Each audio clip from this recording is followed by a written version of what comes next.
Salam à tous, on continue le Chok HaEmuna.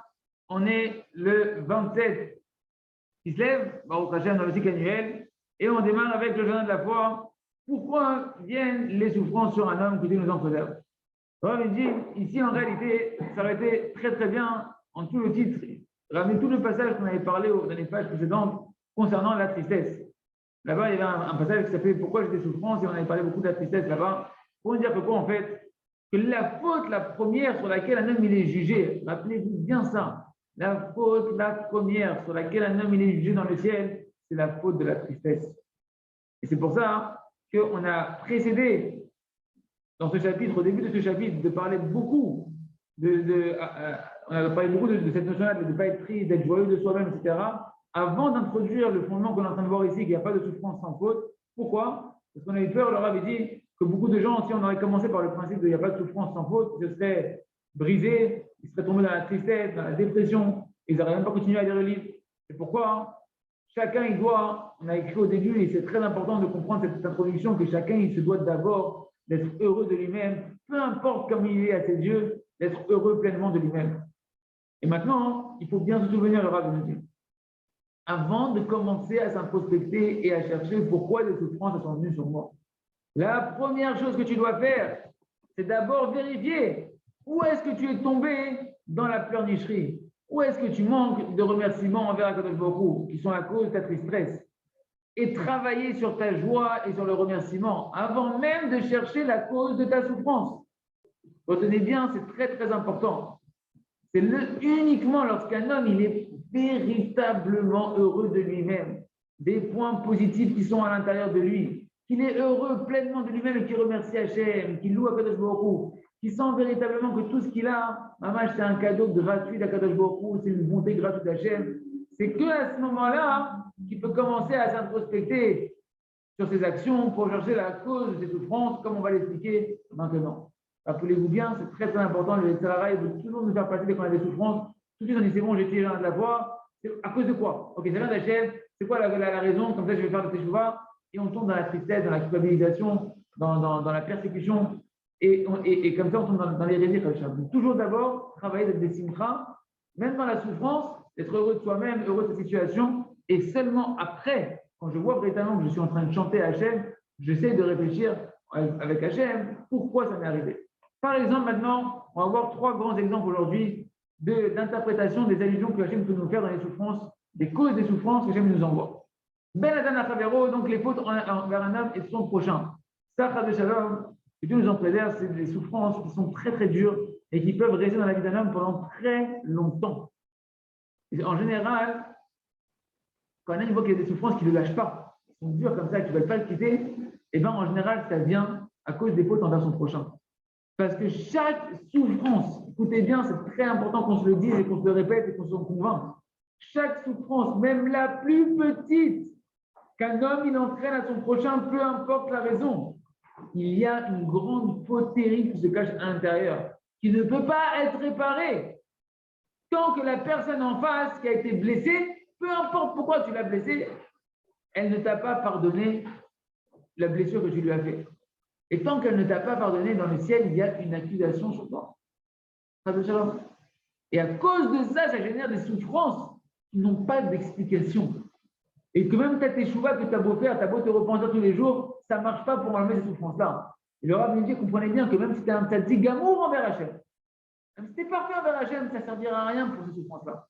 Tant que tu n'as pas réussi à apaiser le cœur de la personne à qui t'as porté atteinte. C'est seulement à ce moment-là, que pourra se réparer la faute qui a été à cause de ces souffrances et que ces souffrances-là elles pourront être retirées lorsque la personne nous pardonnera. Autre exemple d'interprétation, l'accomplissement des mitzvot.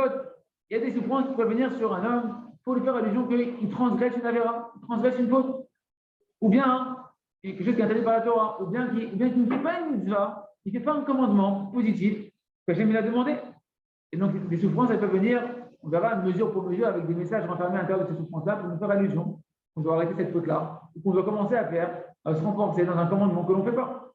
Troisième cause des souffrances, ça peut être l'orgueil. L'orgueil d'un homme, concrètement, le Rav nous dit, c'était bien ça, c'est très important. C'est un fondement qu'on se rend compte au fur et à mesure que l'orgueil, c'est la racine de toutes les fautes qu'un homme traverse. Comme c'est marqué, tu as élevé ton cœur et tu as oublié Hachem ton Dieu. Et comme ça, tu es tombé dans la faute. En oubliant Hachem ton Dieu, mais ça a commencé par quoi? Par le fait que tu as élevé ton cœur. C'est pourquoi les souffrances, elles viennent faire allusion à un homme qui ne vit pas suffisamment dans la foi, qui n'a rien hormis Hachem. Et lui, il n'est rien sans Hachem. Ça, c'est l'humilité. C'est la foi de l'humilité. Et toutes les chutes d'un homme, elles viennent de son orgueil. Comme il a dit Shlomo Améler dans Michelet, devant une brisure, il y a un génie. Devant un échec, il y a un esprit élevé. Ça veut dire quoi? Devant chaque brisure dans ta vie, quand tu sens dans ta vie, tu viens de te manger un coup dans la tête, ou tu viens d'avoir une chute, un échec, sache qu'avant ça, il y avait de l'orgueil. C'est ça qu'il nous dit Shlomo Améler.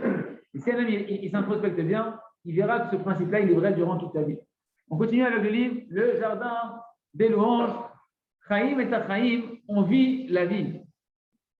De ces faits qu'on a vus extraordinaires, de ces femmes veuves qui étaient prêtes à accepter leur situation avec Emouna, un homme il doit apprendre un cas de Kalva Chomer, un cas d'a fortiori pour tous les détails et les événements de sa vie.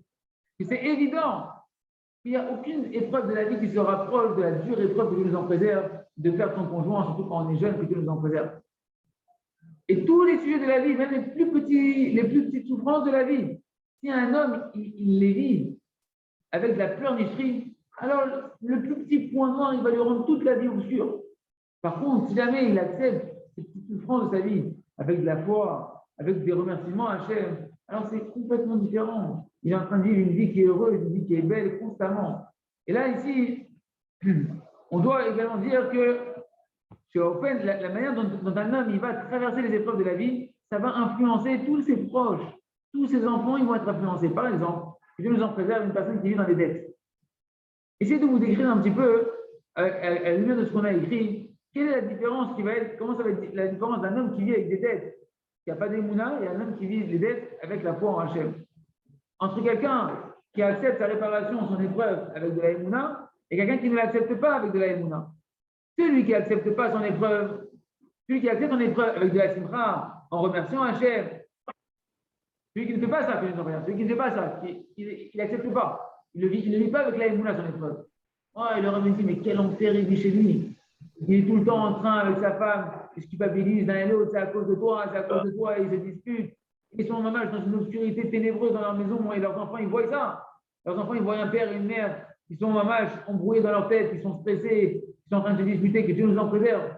Par contre, cette même situation de dette, si jamais maintenant les parents, ils l'acceptent avec Emouna, d'accord? À ce moment-là, celui qui l'accepte avec le remerciement, avec des louanges à Hachem, les enfants, ils ne sont même pas le problème.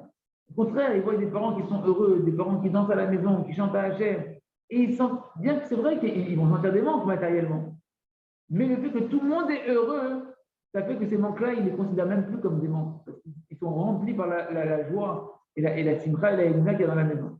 Et ça, le Rav nous dit, ce qu'on est en train de voir, c'est vrai pour tous les sujets de la vie. C'est un exemple pour toutes les épreuves de la vie. Une épreuve que nous en préserve avec un élève, avec un enfant. Une épreuve pour un chido qu'une rencontre pour se marier qui ne va pas comme il voudrait. Chacun que nous en préserve des divorces. Ou bien de devoir déménager, de faire des changements de la maison, etc. Tout le temps de petites épreuves de la vie. Et bien, on peut soit sortir renforcé, ou soit sortir brisé de son épreuve. On peut soit construire avec l'épreuve et se construire, ou soit détruire une personne avec une épreuve. Parce que toutes les épreuves de la vie, elles ont un potentiel de construire l'homme. Si l'homme il est prêt à les accepter avec la émouna, si tu as foi en Hachem, qu'Hachem ne te fait que du bien, qu'Hachem il veut que ton bonheur avec beaucoup, alors tous les événements de ta vie, ils vont te construire et ils vont t'élever. Par contre, celui que Dieu nous en préserve, qui n'a pas confiance en Hachem, qui suspecte que Dieu nous en préserve, le Créateur, de vouloir le détruire gratuitement, alors celui-là, véritablement, les épreuves vont le détruire. Et tout ça, ça va dépendre de quoi, en fait? De comment tu vas travailler ta émouna, ta foi dans ton épreuve. Il y a la tonne. On travaille toujours notre émouna, qu'on puisse avoir le mérite de toujours voir avec les yeux de la émouna nos épreuves et se construire et dévoiler le bien qui était caché à l'intérieur et adoucir toutes les rigueurs de la Hachem. On continue avec la préparation et forêt pour faire notre train de nouvelles doutes sur Hachem. Tous les jours, Matnat Hina, un cadeau gratuit. Alors, il dit un grand fondement très important dans la tfila et dans les doutes. il faut toujours marcher dans la pierre et dans les doutes avec le chemin de Moshe Rabbeinu.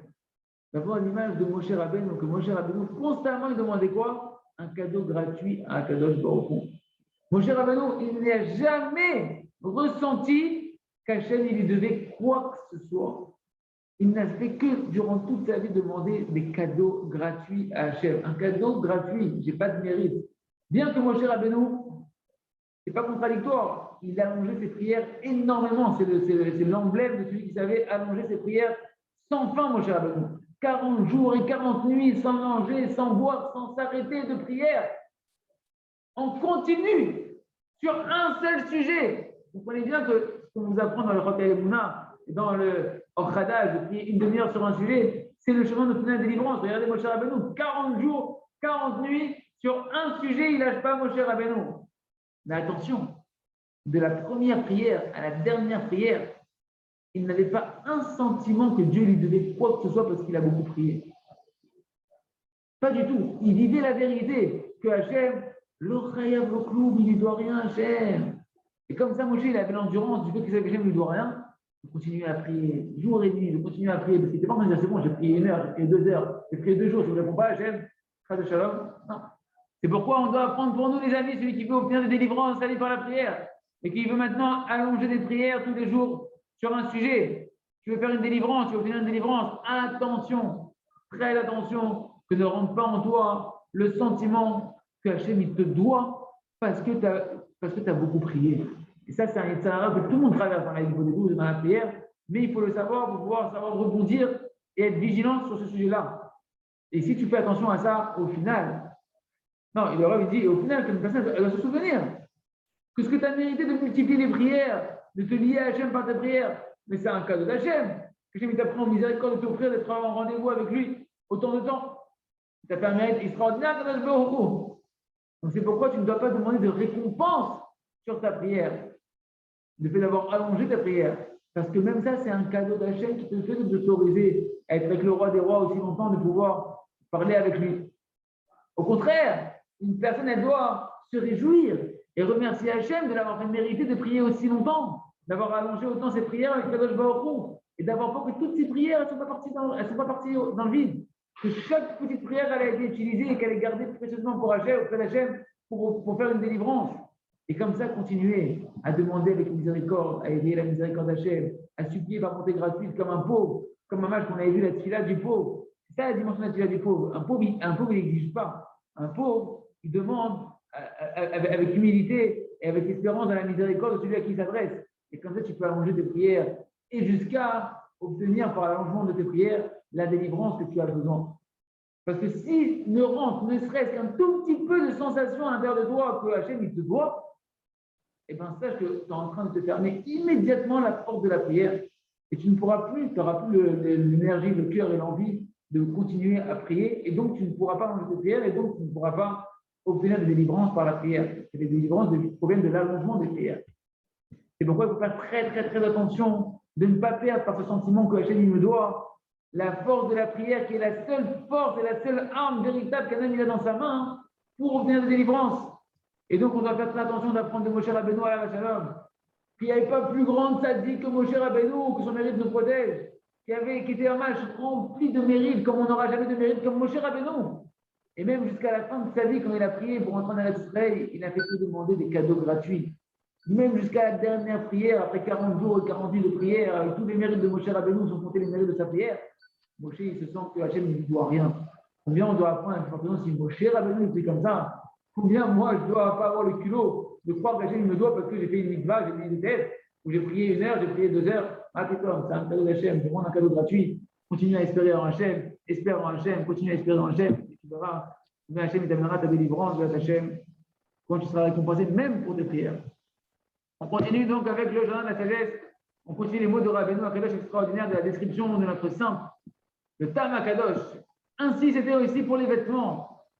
Il avait un vêtement qu'il partageait avec sa femme. Un vêtement, c'est un par-dessus, on parle d'un manteau ici. Qui partageait pour lui et sa femme tellement ils étaient pauvres. Ils avaient une fourrure comme ça, hein, qui était leur vêtement, leur manteau à tous les deux. Et comme ça, il disait à sa femme, ma chérie, donne-moi la fourrure. Et quand il avait besoin de prendre la fourrure pour aller par exemple au marché, elle lui donnait la fourrure. Et quand maintenant le Tam, il avait besoin de mettre maintenant un par-dessus pour aller parmi les gens du village, il disait à sa femme, chérie, donne-moi le par-dessus.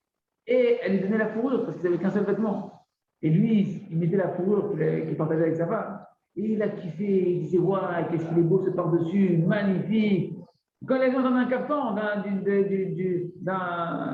d'une veste pour aller prier, un vêtement de prière, pour aller au Beth à la synagogue, il disait à sa femme, chérie, donne-moi mon caftan, donne-moi ma veste. Et elle lui donnait la fourrure. Et lui, encore une fois, il s'est délecté, il disait, waouh, qu'est-ce qu'elle est belle ma veste, waouh, comment il est bon, il avait sa fourrure sur lui. Et quand il avait besoin de mettre un autre style de manteau, sa femme lui donnait aussi la fourrure, et lui, il se délectait, il mettait sa fourrure. Et pareil, il faisait la chose, combien il est beau, combien il est beau ce par-dessus, combien il est beau ce vêtement, etc. Comme si vous mettez véritablement le vêtement dont il avait besoin. Et ainsi de suite. Le Tam, il était, il dit Rabbeinu, il était que et seulement rempli de joie constamment. Et là, le Rabbi Akadosh, Rabbeinu Akadosh, il nous décrit les comportements du Tam avec beaucoup de grossièreté, de différentes manières, etc., pour que chacun d'entre nous, le lecteur, on puisse commencer à apprécier c'est quoi la beauté de la timout, la beauté de la simplicité, et essayer d'acquérir et de ressembler, d'apprendre au début à imiter, et après d'apprendre l'intelligence qui se cache derrière pour ressembler à la timimout du Tam Akadosh. Rabbi Nathan, il a dit, à la fin de sa vie, tout ce que Rabbi Akadosh lui a demandé, ce que Rabbi Nathan de Breslev lui a demandé, j'ai réussi à atteindre. La seule chose que je n'ai pas réussi à atteindre, c'est la timimout que Rabbi il a exigé de nous, la simplicité que Rabbi il a exigé de nous, qui décrit ici, par exemple, de manière fondamentale dans le simple. Mais ça, je ne sais pas qui. Tellement ce travail il est extraordinairement profond. Et voilà que, au sujet des vêtements dont on est en train de parler ici, quand Rabbi Akadosh nous parle, c'est évident qu'on sait que les vêtements ils représentent énormément le kavod, l'honneur d'un homme. Comme c'est marqué dans la Gemara de Jacques que Rabbi Yochanan, il a fait ses vêtements mon honneur, mes honneurs. Pourquoi? Parce que les vêtements, c'est la première chose qu'on voit d'un homme. C'est la chose la plus extérieure, la plus qui nous frappe au visage, qui frappe aux yeux, beaucoup plus qu'autre chose chez un homme, c'est d'abord tous ses vêtements. Comme on voit concrètement que lorsqu'une personne elle est habillée avec des vêtements qui sont un peu méprisables, qui sont déchirés, qui sont tachés, etc., immédiatement la valeur de la personne elle diminue à nos yeux. Même si on sait que c'est une personne qui est très très très belle à l'intérieur d'elle-même. Et même s'il est très beau physiquement, le vêtement qui est méprisable, tout de suite il nous fait rendre la personne un peu dégoûtante à nos yeux, un peu dépréciable à nos yeux, malheureusement. Et le contraire est vrai aussi. Quand une personne a mis un beau vêtement, un vêtement précieux, un vêtement qui est classe, qui est bien taillé, etc., tout de suite, ça nous imprègne, ça nous donne une envie de se rapprocher de cette personne-là, ça nous donne un sentiment positif de cette personne-là, bien qu'on ne connaisse rien de ce qu'elle est la personne. Souvent, on juge les gens sur leur apparence, malheureusement. Et la première apparence, c'est les vêtements. C'est le côté extérieur, et on verra demain, qu'est-ce qu'on peut apprendre de cette apparence et comment on peut travailler notre timimout, notre simplicité dans l'apparence des vêtements. Qu'est-ce que Rabbeinu Akadosh veut nous dire à travers cette description des vêtements pour nous? Ce sera dans la suite vers Hashem demain. On continue avec ces vers Or Hadash. Il y a vouloir et il y a être le maître de la volonté. C'est quoi la différence entre simplement une volonté et être le maître de la volonté, un Baal Ratzon, un maître de la volonté? Puisqu'on a expliqué en long et en large qu'on conduit un homme selon sa volonté, dans le chemin dans lequel il veut aller. Tout ça, c'est bien joli, c'est bien mignon, nous dit le Rav. Mais qu'est-ce que ça veut dire concrètement? Pour que cette loi métaphysique, elle se traduise dans le tafles, dans la vérité de ma vie, que je vois que ça marche, que quand je veux, on me conduit dans ce chemin-là et que je change. Comment ça fonctionne concrètement? C'est vrai que dans le ciel, on considère et on valorise chaque petite volonté positive de vouloir changer ou de vouloir faire le bien. Même la plus petite, elle n'est pas perdue, me dit le Torah Kadosh. Mais les petites volontés, ce n'est pas elles qui rendent un homme méritant d'avoir le diplôme d'être un maître de la volonté du sujet dans lequel il veut changer. Parce que ce titre, ce diplôme-là, d'être maître de la volonté, ça n'appartient, on ne le remet, ça ne se mérite que pour une personne qui fixe un moment important tous les jours quotidiens de travailler ce diplôme-là qu'il veut obtenir dans cette matière-là, dans cette branche-là spécifique qu'il veut obtenir, c'est là-dedans qu'il va avoir son diplôme, parce que tous les jours, on l'a vu qu'il a bossé ce sujet-là. Et sur lui, seulement celui qui a le diplôme d'être le maître de la volonté de ce sujet-là, accomplit la loi dans le chemin dans lequel un homme il veut aller, on l'y conduit. C'est seulement celui qui a ce diplôme-là, de maître de la volonté, qu'on va le conduire dans ce chemin-là. Ah d'accord. C'est pourquoi le Rav me dit, rentre bien dans ta tête, rentrez bien dans vos têtes, et moi aussi. À chaque fois qu'on va parler de volonté dans notre livre, à chaque fois que tu entends même des phrases de Chazal, de nos sages, qui vont parler de la volonté, l'explication, c'est quoi qu'il faut dire là-bas? C'est une volonté de fixer un temps quotidien, long, de travailler sa volonté sur un sujet. C'est ça la volonté. Sinon, ça ne fonctionne pas. C'est valorisant, mais ça ne fonctionne pas dans la loi de pouvoir te conduire dans le chemin dans lequel on veut aller. Par exemple, un cas concret. Une personne veut maintenant se nettoyer de tout le mauvais caractère du Lachon Hara, d'avoir de la médisance, une mauvaise langue sur les gens qui Dieu nous en préserve. Mais voilà, cette personne-là, elle a aussi à l'intérieur d'elle plein de volontés dans son cœur. Elle n'a pas que cette volonté-là. Sa volonté de préserver sa langue, elle ne l'accompagne pas 24 heures sur 24 dans toutes les étapes de sa vie du matin au soir. Mais non, c'est une personne, il s'est éveillé. Donc quand il entend un shiur, un cours de Torah qui parle de ça, il dit wow, moi aussi je voudrais préserver ma langue. Et quand il étudie une halakha du Shmirat HaLashon, comme on fait sur le Joie de Vie, 2 halakha par jour, ah, j'aurais moi aussi envie de préserver ma langue. Donc ça réveille à l'intérieur de lui une bonne volonté de vouloir se nettoyer de cette mauvais caractère. Et c'est sûr que cette bonne volonté, elle est précieuse auprès d'Hachem et qu'elle est valorisante et qu'il sera récompensé là-dessus. Mais ça ne te permet pas d'acquérir le qualificatif de celui qui veut véritablement préserver sa langue et qu'on va le conduire dans ce chemin-là maintenant qui va réussir à préserver sa langue. N'en parlons pas de celui qui a des nouveaux caractères et qui a encore plein de volonté à l'intérieur de lui de vouloir dire du Lachon Hara clairement que lui, il a encore un grand travail à faire. Et c'est seulement lorsque la personne maintenant, elle va prendre un temps, tous les jours, où dedans, elle va parler avec Hachem et elle va extérioriser concrètement ses volontés qu'il a à l'intérieur de lui sur ce sujet-là, qui ne veut pas du tout dire une parole interdite, qui veut étudier tous les jours les halachot du Lachon Hara et qui supplie à Kadosh Baruch Hu, Hachem, aide-moi tous les jours, Hachem, aide-moi, donne-moi de la compréhension, que j'ai jamais aucune envie de parler sur qui que ce soit du mal. Aide-moi à n'avoir jamais envie de parler des paroles futiles. Et comme ça, tous les jours, il parle à Hachem, il étudie le sujet. C'est seulement celui-là qu'on va appeler que véritablement, il veut garder sa langue. Et qui va recevoir le diplôme d'être le maître de la volonté de vouloir préserver sa langue. Et si celui-là, il continue à faire ça tous les jours, et qu'il est sérieux dans son travail, qu'il fait tous les jours le travail de sa volonté, et bien du ciel, on va le conduire dans ce chemin-là. On va lui permettre de devenir complètement propre. C'est comme le Chafetz Chaim, de ne plus du tout parler aucune parole qui est interdite de la Hachem. Et ça, c'est une réalité, c'est un exemple, mais c'est une réalité pour tous les mauvais caractères, tous les mauvais désirs, ou toutes les addictions dans lesquelles un homme il peut être enfermé. Celui qui veut véritablement sortir d'un mauvais désir, il se doit d'acquérir le diplôme, d'être le maître de la volonté de changer ce désir-là et quitter ce mauvais désir-là. D'avoir une volonté forte, puissante et constante, très forte, et faire tous les jours le travail de la volonté quotidiennement. Parce que ce n'est pas dans ta force, encore une fois, ce n'est pas dans ton pouvoir de pouvoir surmonter tes mauvais désirs, mais que dans la force des mains d'Hachem. Que du ciel, Hachem, il peut dire c'est bon, celui-là, il a le visa, laissez-le passer, vous avez plus le droit de le mettre à l'épreuve, et qui va te donner la force de pouvoir vaincre tes mauvais désirs et tes addictions. Il n'y a aucun autre chemin de pouvoir mériter que du ciel, on te conduise dans le chemin dans lequel tu veux aller, sans avoir eu le diplôme. Il faut avoir le diplôme. Quand tu montes ton diplôme, en l'occurrence, que tu es médecin, ben, ok, on te laisse passer dans le truc des médecins, dans l'hôpital, tu as fait tes preuves. On sait qui tu es. Et le Rav dit, comprenez bien, chacun il connaît. Ce monde-là, c'est un croquis pour comprendre comment ça marche dans le ciel, le Zohar dit. Comprenez bien.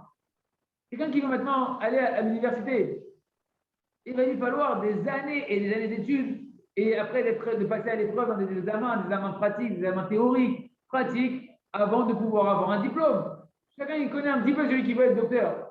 Il veut être docteur. C'est pas comme ça que tu vas être docteur, mon ami. Pour avoir le diplôme, le doctorat du domaine que tu veux être expert dans quel domaine de la médecine, chacun, il comprend un petit peu que ça va prendre du temps. Des années où la personne va se focaliser que sur cette matière-là, à l'étudier, à l'essayer sur le terrain, à se forcer sur le terrain, je sais que tu vas obtenir le diplôme. Pareil pour le droit. Quelqu'un qui veut être un avocat, ce n'est pas du jour au lendemain que tu vas être avocat, c'est-à-dire on va donner le diplôme d'avocat. Et que tu vas pouvoir gérer des cas des dossiers au tribunal. Pas du tout, on sait tous que c'est un investissement qui est long. Et c'est seulement celui qui va traverser tout le chemin, tous ces efforts-là, tout ce parcours-là, pour pouvoir obtenir ce diplôme-là, qu'à la fin, il va recevoir ce diplôme et qu'on va le reconnaître comme un docteur ou comme un avocat. Le Rav dit par contre, la seule différence entre le monde goy, l'université, et le monde de la Torah, de la Avodat Hashem, du travail sur soi-même, sur son caractère, c'est quoi? C'est quand tu fais des études à l'université, pas tout le monde n'est accepté. Il y a des barrages, tout le monde ne mérite pas d'avoir le diplôme à la fin. Et même celui qui a eu le diplôme, ça ne veut pas dire qu'il va trouver un endroit où il va travailler. Mais dans le travail de la volonté, mes amis, on est tous égaux et on est tous méritants. Parce qu'Hachem, il est proche de tout celui qui l'appelle. Et tout celui qui va fixer pour lui un moment de rendez-vous quotidien avec le Créateur, et qui va s'y fixer, ne pas y déroger. Aucun jour, chaque jour, je viens à l'université avec Hachem. Chaque jour, je viens à mon cours, je ne fais pas l'école buissonnière, je ne fais pas comment on appelle ça, voilà, il ne va pas sécher l'école, il vient tous les jours à son rendez-vous avec Hachem, il ne pose pas un lapin à Hachem. Hachem, il est là, il t'attend, tu dis, ah merde, là, je n'ai pas plus aujourd'hui, non, tous les jours tu viens. Tu viens avec ton crayon, tu viens avec ta feuille et tu viens travailler ta volonté avec Hachem. C'est sûr qu'au final, il aura, peu importe qui il est, son diplôme. Tu pourras dire ça, tu pourras accrocher chez toi jusqu'à l'éternité et montrer à tout le monde, à ta famille, que tu as eu le diplôme de la volonté de changer. Tu mériteras qu'on te fera véritablement changer et tu arriveras à ta mission. Béran Hachem, Chazak, Bénétrazé.